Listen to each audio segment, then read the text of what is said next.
You're visiting the Mom Next Door and our stories of faith. I'm glad you dropped by for a visit. Please stay a while and hear what the Lord has done in the lives of moms just like you and me.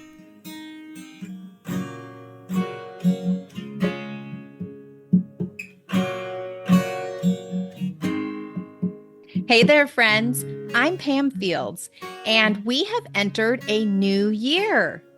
I don't know about you, but there's just something special about holding a calendar with blank pages in it and dreaming of the year ahead. I wonder what you're hoping for. So let me tell you something that's happening in my life and here on the podcast. I've finally come to accept the reality that I've been pushing myself beyond capacity for quite some time. Between motherhood and this creative pursuit of podcasting and writing a little bit, I just don't have enough time to do it all. So, for the first half of this year, 2025, I'm going to just be releasing an episode every other week instead of weekly. And so, I want to just remind you to subscribe to the show so that new episodes come in your inbox and they're there waiting for you. And if you end up with some extra time to listen, go ahead and go back to the beginning. I have like 200 plus episodes, 4 years. And the thing is that these are all stories of faith. These are testimonies and they don't expire. They're not on a time centered or they're not on a time sensitive schedule. So now we're going to take a shift and I want to introduce you to my guest, Julie Napp. Julie, you too have looked at your blank calendar and imagined the year ahead. And I know that you have encountered the unimaginable. And I'm so, so sorry for your loss. We'd be so honored to hear your story from whatever point you want to jump in and start. Thank you so much for having me and allowing to share my story. So I used to be a major planner and I had my life completely planned out because as a mom, as a homeschooling mom and a mom of five, I mean, really, if you don't plan, it's chaos. And even then, it's still chaos. And I thought I had my entire year planned out. January of 2021, my husband and I had gone on a trip. We'd gone to Texas with our brand new 4-month-old. We'd left the other kids with my mom. And we thought, God was really blessing a business venture we'd prayed about for years. Back when we only had 3 kids is when we started the process. And I thought, I think this is it. I think this is finally my husband's dream come true. But then a short week later, when we were planning our vacation, God called my husband home. And there was no reason in my mind. There was no way I could have planned for it. And everything I thought I was going to do that year, everything we had planned to do was suddenly out the window. And my ability to plan went right along with it. And so in those moments, the only thing I could do was just hold on to God because I was certainly not in control anymore. Yeah. I don't know how comfortable you are telling us about that day and like how did you proceed even from that moment, calling friends, did community Yeah. come in and just jump in for you? They did. So, I love to look back and see where God did things, even little things. Mm-hmm. And it brings me comfort. So that day I had texted a friend of ours. I thought she was in town. I don't remember what I asked her. And she said, well, she was doing some Bible school training at the Ark, but her name was the very top of my text messaging list. And so Brian had said to call the ambulance, and those were his last words to me. And so I did. I could tell he was gone before the ambulance even got there.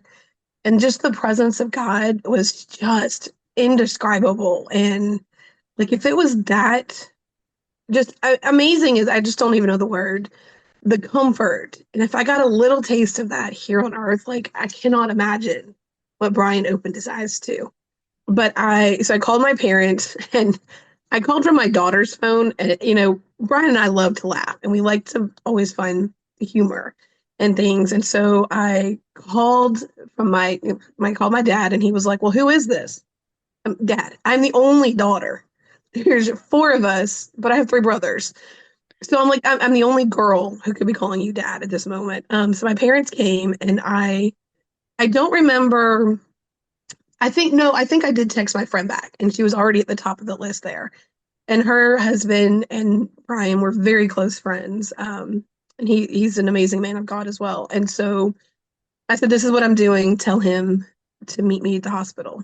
And that's pretty much all that I remember. As far as communication that day, we went in, the doctor said that, they were talking, and I was like, I'm a let's get to it kind of girl. And they just kept talking. And finally, I was like, can you just cut to the chase? Tell me whatever it is you're going to tell me. And so they did whatever it was that he said. And I'm so thankful to have our friend with us Mm, because I had my 4 month old. She was exclusively breastfed, which I did not know the power of grief then. And so immediately, because of the shock, my milk dried up. And so when I got home, that was a Saturday. On Sunday, we came home from the funeral home.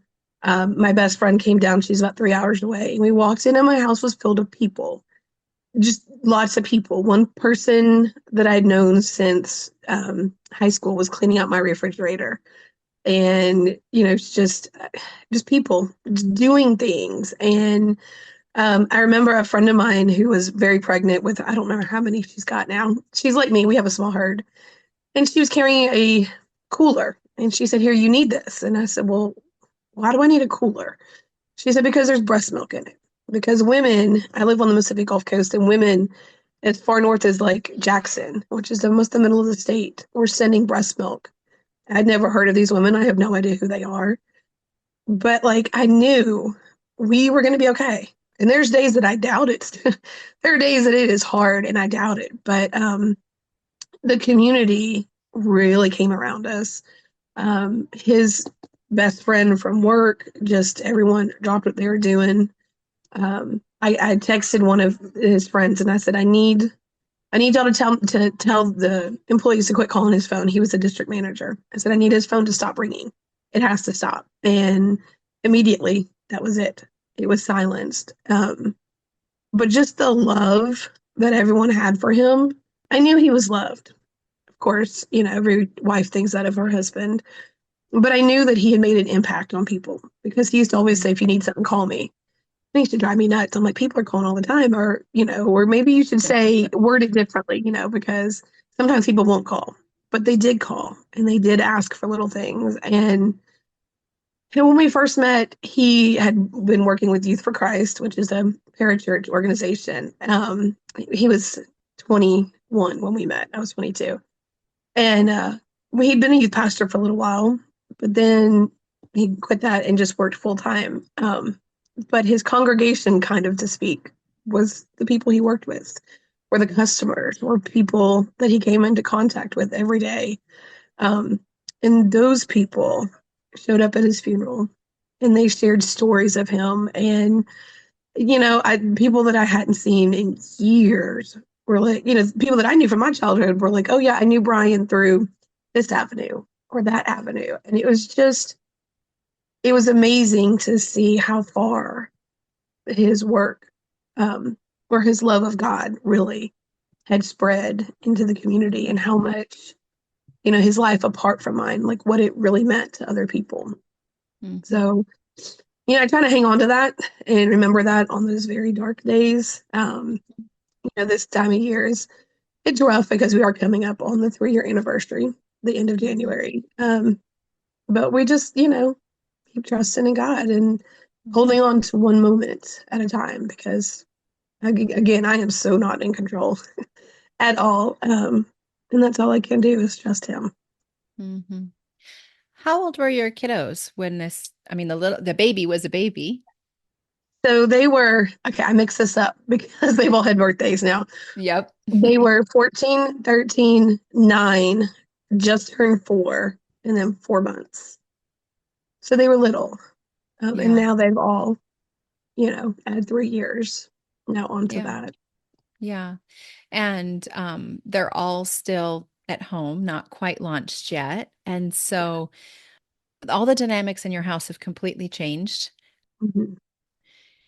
So in their little minds and working through such, I mean, like unimaginable, huge emotions, and logically reconciling this for a little mind. How did you move on? Or the other thing I'd like to know, and maybe this is too many questions, but did you find any resources to help you as you step forward in this process? Yeah. So I remember coming home that day, and I remember talking to the kids, and there were just a couple people in my house. Like the word got out very quickly. Um, Yeah. Fortunately and unfortunately, before I was ready, I needed a moment. I used to have just like walls, and I needed to take care of things and organize it and make sure I had the Mm-hmm. messaging prepared.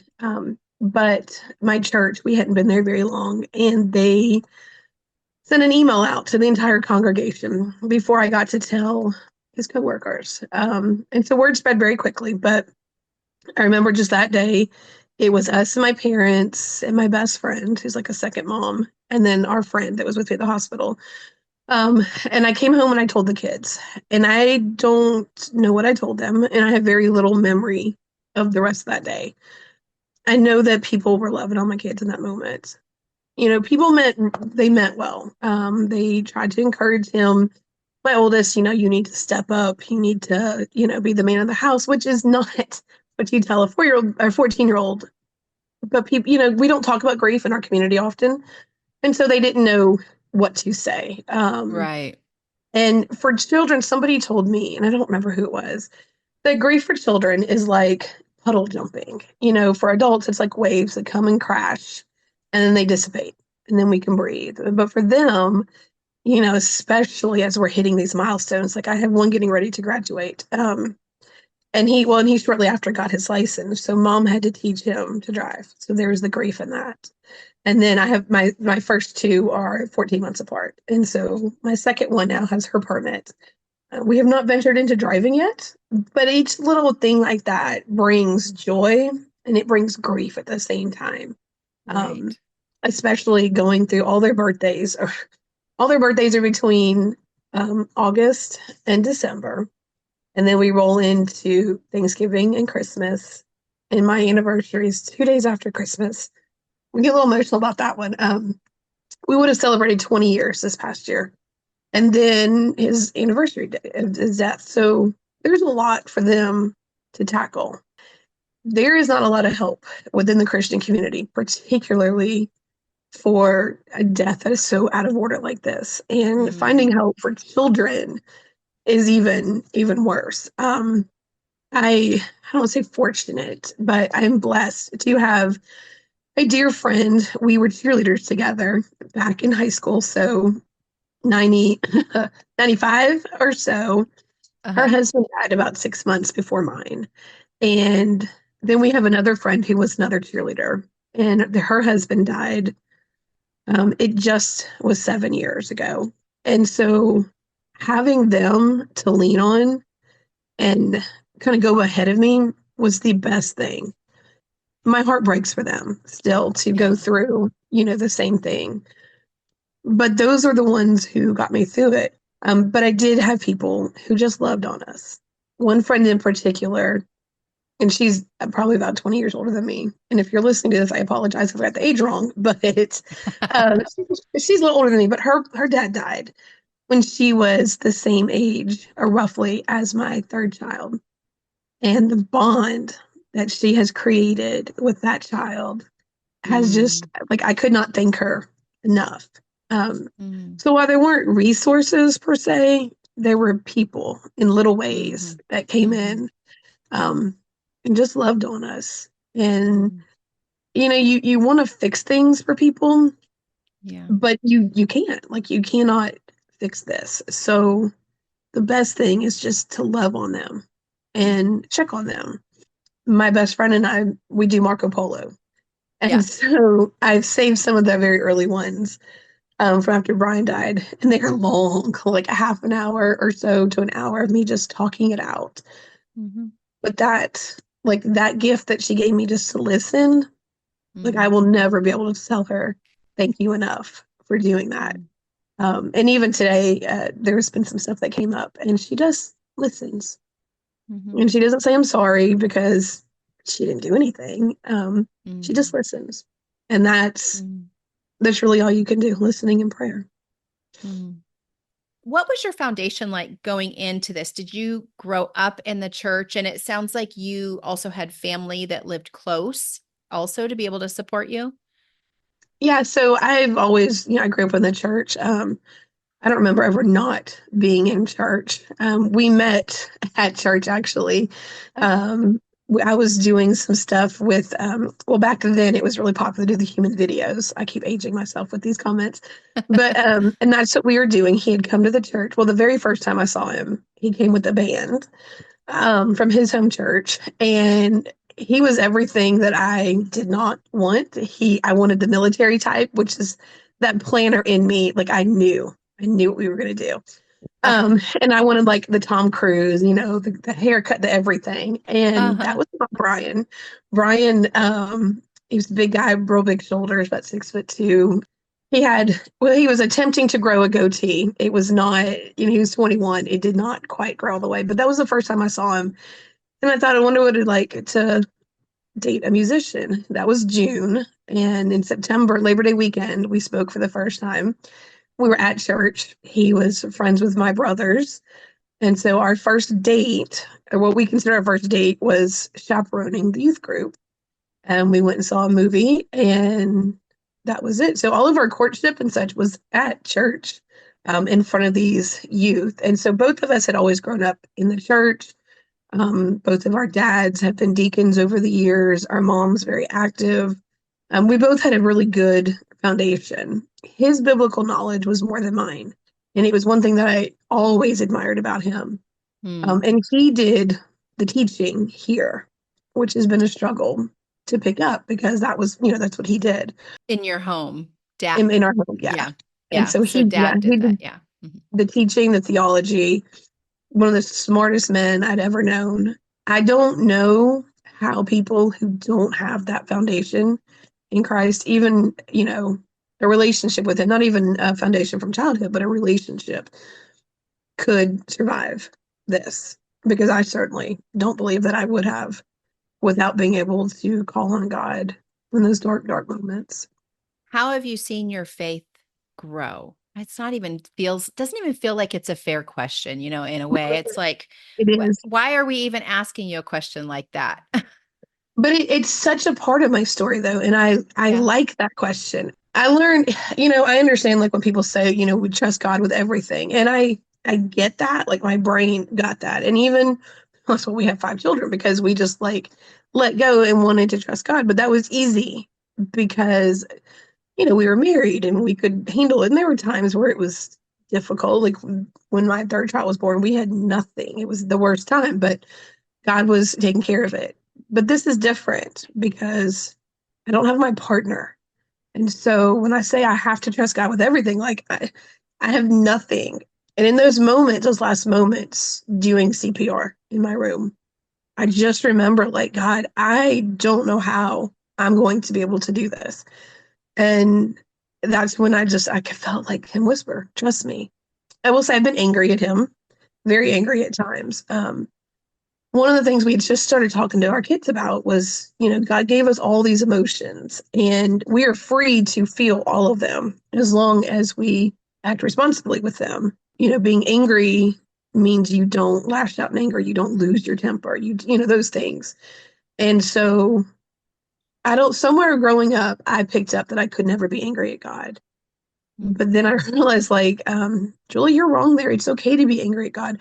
I don't, yell and scream at him, but was angry. Like, this doesn't make sense. And I need it in my control self, for it to make sense. So knowing that I could sit there and I can question God and ask him, like, why? And maybe not really have an answer, but a peace, like, I got it. I'm here. Being able to have that's like, okay, it just makes my faith or my trust in him grow even more. And I will say I hear that very much around grievers, that being able to question God and then their faith does grow despite being so hurt and angry over something that happened.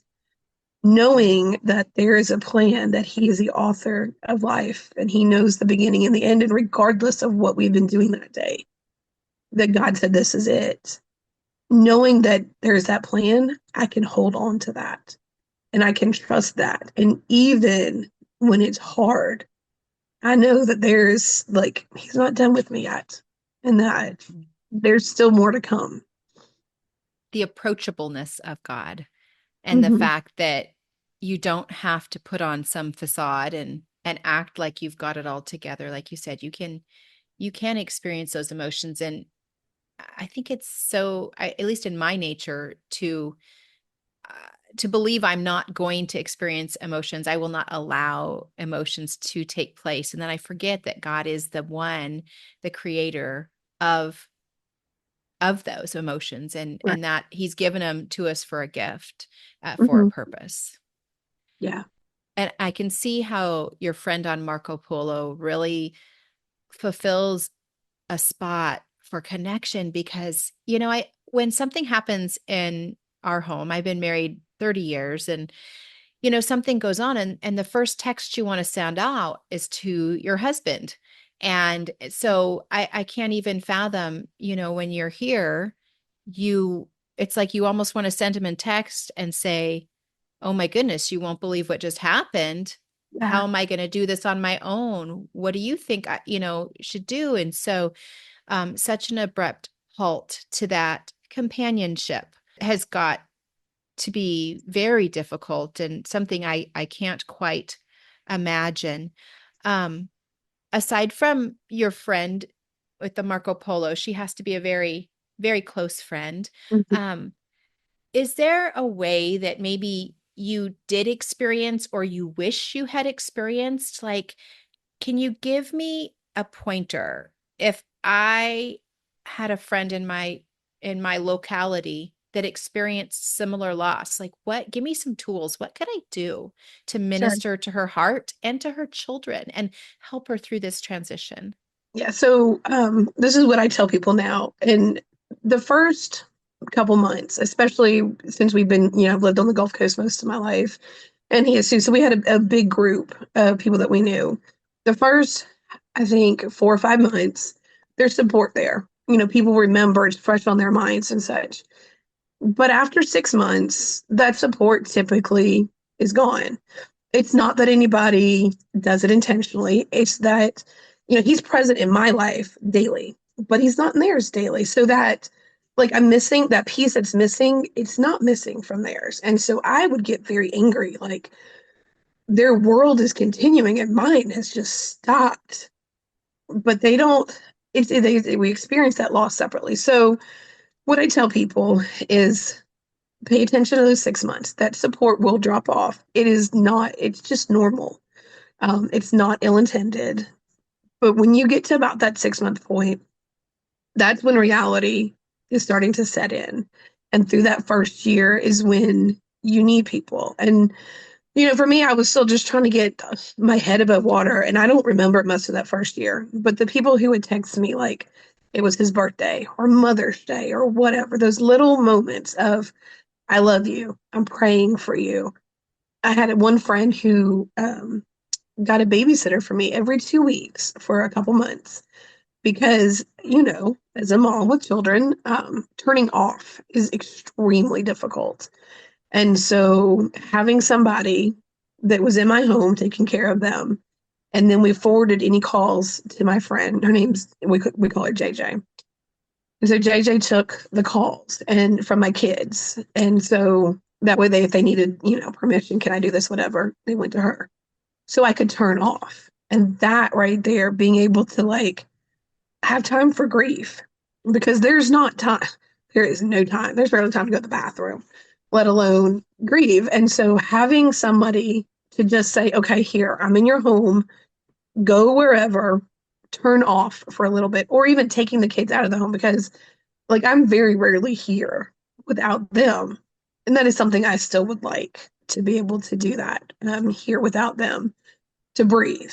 And so just someone taking care of the kids, knowing that they're okay and being able to turn mom off, to be able to turn mom brain off and be Julie. that right there is invaluable. And whenever I can, which is not often, I go see my dear JJ, and we do nothing but stay in our pajamas. And I can turn Mhm. off from being mom. Not that I don't want that to come across wrong. I love being mom. I dreamed of it. Here comes the kid. I dreamed of it for 3 years. But there's Julie there too. Hang on a second. Nope, we're fine. Yeah, I've been in here. No, that's okay. I see him. I see My him, bed. and I see a shadow in the background. You can say, okay, come here, say hi. Hi. Okay, mom's Hi. not done yet. All right, goodbye. I know you just need a hug. Take your basket. Thank you. Oh, And this is the perfect case in point that you're a single mom at home right now trying to record with me and they come in. And you know what? That is such a blessing to be able to be there for them and to minister to them. You want them to feel that love and acceptance. But I get it. You're like, wait a minute. I was in the room recording, guys. And so this is the mom they next door. don't You're care. part of our neighborhood. We're like sitting around, throw some jelly beans over, and I'm sure they'll be distracted for a few minutes. One of mine just got her guitar out, so which is sweet because Brian played that was his what he played, and so now that he's gone, two of mine are playing. Oh, So it's sweet at very different styles. One's an electric guitar, bless his heart.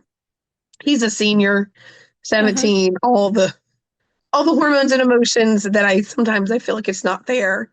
It's uh-huh. not fair that Brian's missing it. It's not fair that I'm dealing with it on my own. Um, Right, it's just, right. but then this one who's learning a little bit more classical style, Yeah, but both are very much part of him. yeah, Sometimes it's a little hard to hear it, but yeah, it's so sweet that they're doing this. yeah. I can see some different levels of friendship, like your inner circle ones, and then ones that are maybe a little further out. And do you think it would be presumptuous for somebody that maybe was a little further out to just say, "Hey, let me help you," or would that be a point of embarrassment for you to have somebody show up and say, I know you're a single mom now, and I can I give you $20?" Or because I'd imagine that even that, like he was the income earner, so like reconciling all that. Oh my goodness, if I had to figure out our bank accounts and budgets and QuickBooks and all that, I would be absolutely lost. Yeah, thankfully I did all the budgeting and all of that. So that was a blessing. If it had been reversed, if he was here and I was not, he'd be so lost. It would be such a problem. So that was a blessing. Interesting. My friend circle has changed completely, and Mm, be it a death of a spouse or a divorce, what I've learned is that when a marriage dies, for whatever reason, when it ends, mm, the friend mhm, circle completely shifts. mm. Those who I was, and there's, I don't say this to be like negative. It is, and in the beginning I was frustrated, but I just accept this is how it is. Um, those who are close to me and to him are not for, and I don't know, it just happens. It's just a And I've different heard, dynamic. Yeah. yeah, it's just the things that bonded us, the men that were friends that made the wives friends or those things, they're not there anymore. I'm sure if I reached out to them and said, hey, let's whatever get together, and I'm sure that would be welcomed, but it's just day to day, it's different. Yeah. But the people that I was closer to, or that I was not as close to, they've dropped meals off, those little things mean all the difference in the world, just to like, hey, I see it. I know that you're so, especially past those first 6 months. Mhm, I'm still here for you. I'm still praying for you. A note, little things mean so much. mhm, Just mhm. to recognize that, like, we're still struggling. And I actually posted something on Facebook this morning because most of their friends now, Brian never existed to them. And when I said it, I'm like, gosh, this is horrible. But it's just what it is. We're in a different church. I'm serving in a different ministry. Um, he exists only, in my mind to them. but they love us anyways, and they're just supporting and encouraging and being open, like hearing stories about us, or I guess letting me remember Mhm. that he did exist makes a big difference. Mhm. Um, I had people reach out, people I didn't even know, and tell me stories about him. That's Mhm. huge. To hear somebody else's perspective. I mean, it could have been a complete stranger. And there was one I remember at the funeral. I don't remember them. They remembered me, but I didn't remember them. And they were telling me the influence that he had in their life. And so having that little bit of, I don't even know what the right word is, but just hearing that their remembrance of him. Oh, here comes another kid. I have a little correlation in my mind in that we lived in Oregon our whole lives. After 22 years in that same house, we moved to Tennessee. But when we moved here, not all of our 9 children came with us, only Mhm. 5.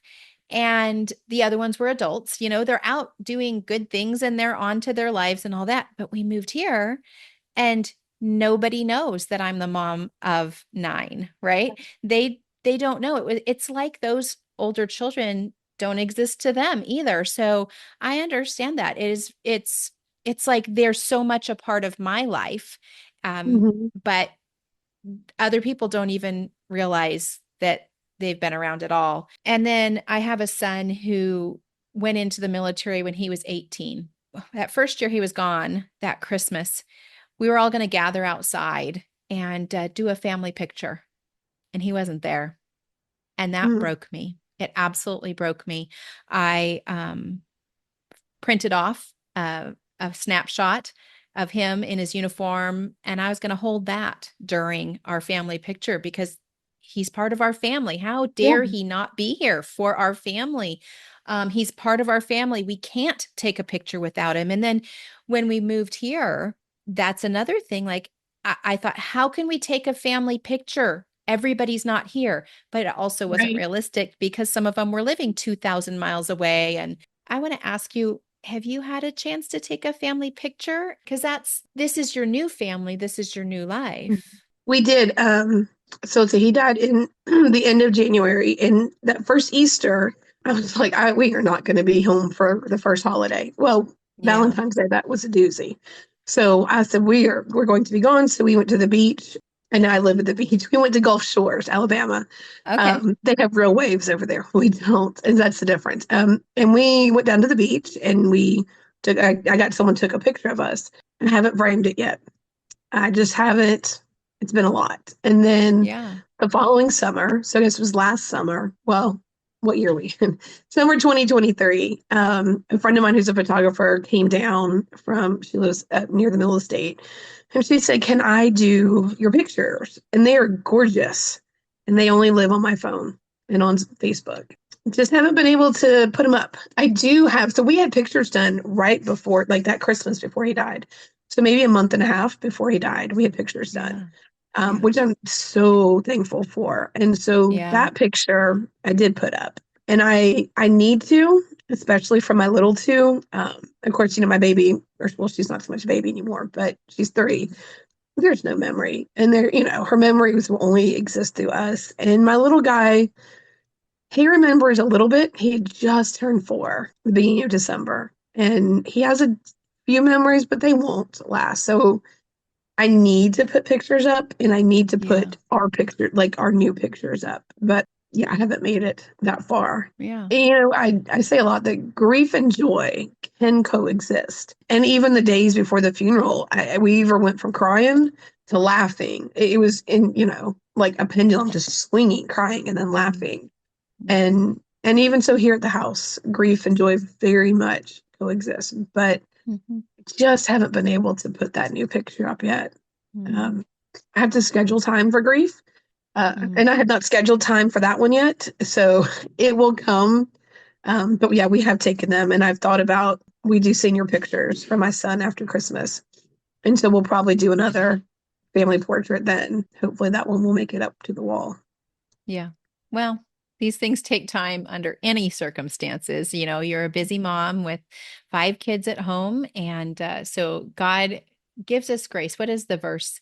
He gently leads those that are with young. And even though they're in, some of yours are in the teenage years, I know he's gently leading you.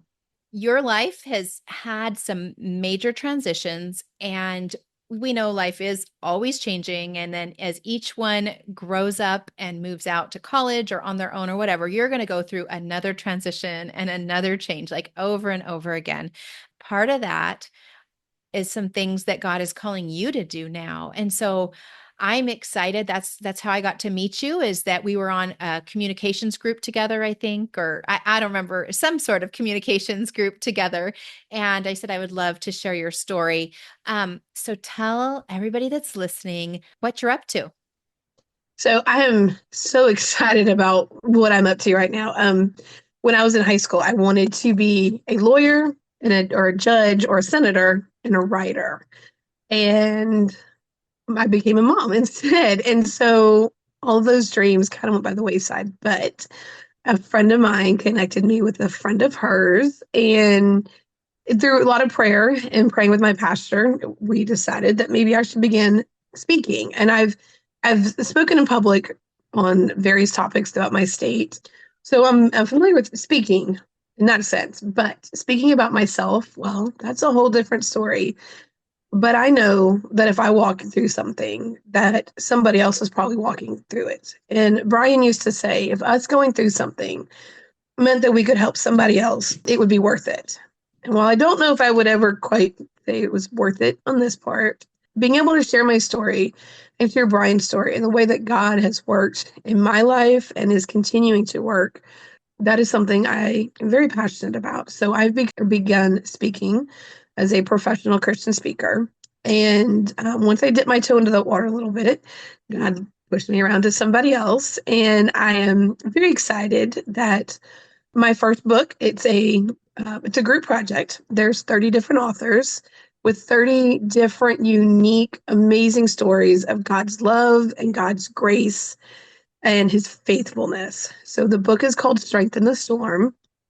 It is, I've met about half the ladies there in person. I've gotten to know them, and it is just beyond amazing what God has brought these women through. And I said I wasn't going to be an author right now because I was busy. And that's just what, I just wrote a chapter for that book. But I am working on my next book because I have so much time to write. I have found Google to be very helpful to dictate to my phone. But I am working on the second book, prayerfully, that will come out in March, which is Brian's birthday. It makes me a little emotional still, but it is our story, the story of us and how we came to be, and then life after. In my search for resources and such after he died, most of the books that I was given beautiful books, but they were ladies who had lived a long marriage and not so much a short marriage of only 18 years.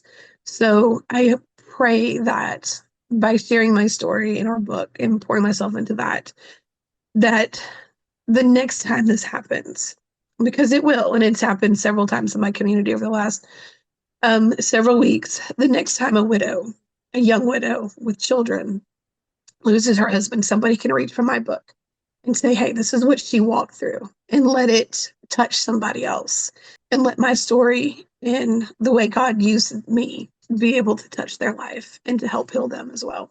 That sounds like it is a very necessary resource. And I'm so thankful you're working on that. I am going to link in the show notes a direct address, a direct link for that book. And maybe I'll come back and update it when you put your new one out in March too. But as far as people finding you, where are they going to go? Website? So the easiest way, my website, julienapp, NAPP.com.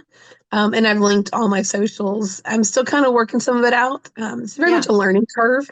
Yeah. I've learned Yeah. so much already, but that's the best place. It's got all my socials linked there. I am on TikTok, and that's I just am very open about my grief. That's Juliana Sunshine. And it's very raw, especially some of the early days. But I talk a little bit about some of the adventures of dating in the 40s. things have changed a lot. And so it's a very raw, it's very much me, kind of a hot mess, but it's a lot of fun over there too. Okay. Okay. I'll link your socials in there too, if I can find it, because I'm not on TikTok, but I'm going to try to link that I in. think that was, I think it's on my, if not, I need to update my Facebook. I'm still learning. Yeah, I know. And things are always changing. So that is the way it is. But I also will link in the show notes a few other interviews I've done with people about grief and about loss. I know a gal, Micah Dillon, she also lost her spouse at a very young age. And so she's kind of worked on gathering a few resources together. And then Kim Mendoza is part of Heart of the Cumberland, which is a grief ministry for all types of grief. So if you guys if that's on your heart and you're looking for resources, click on those, and those interviews might give you something else to click on. And, that's kind of how it goes. You go from one thing to the next. So I want to make that available to you. Julie, as we close out, would you pray for the year that is upon us and those blank calendars that we've got in front as we trust God for our future days? Sure. Dear Lord, I thank you so much for this opportunity to come and share about my sweet Brian. And I thank you for the work that you've done in my life and the work that you're going to continue to do, not just in my life, but in the lives of my kids. And I pray for each and every person listening to this right now, God, that maybe they can't quite relate to losing a spouse the way I did, but maybe it's another hurt. Maybe it's a divorce or the loss of a parent or the loss of a dream. God, and as we go into this new year, sometimes looking at our empty calendars can be scary because we don't know what's coming.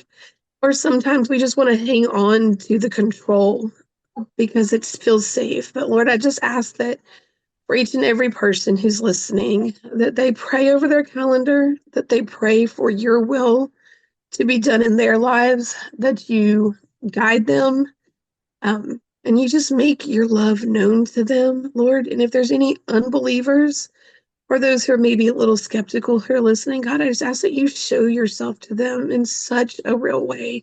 I thank you so much for loving us. I thank you for this new journey. I'm excited, Lord, for what you have in store for all of us as we go into this new year. I thank you so much for loving me. Amen. Amen. All right. Now, ladies, remember what I said at the beginning. This is going to be a different year for me as well, since I'm only going to publish every other week. So I'll see you back here in 2 weeks. Bye bye. I hope that you've been encouraged or challenged in your faith today, and that something we discussed prompts you to grow deeper in your walk with the Lord. If it has, make sure you tell a friend so they can grow along with you.